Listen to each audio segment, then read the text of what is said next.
राज्य में किछि दिन है वर्षा सांगकु बिजुली घड़घड़ी सह वज्रपात होउछि। तेबे आसंता 2 दिन जिलार विभिन्न स्थान में वर्षा संभावना रहितबा बेले घड़घड़ी और बिजुली पई आंचलिक पाणीपाग विज्ञान केन्द्र पक्षरु सतर्क करा जायछि।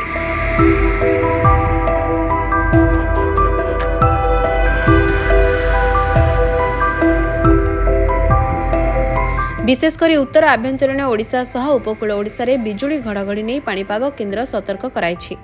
प्रबल वर्षा सह बिजुली घड़घड़ी एवं कुआपथर वर्षा को नहीं 3 जिला को ऑरेंज अलर्ट जारी करा जायछि।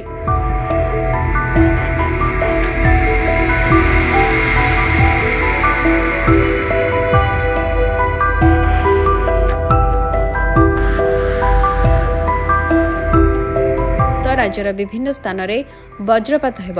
विभिन्न जिले में प्रबल वर्षा सह घड़घड़ी नहीं सतर्कता जारी करिछि आंचलिक पाणीपाग केन्द्र।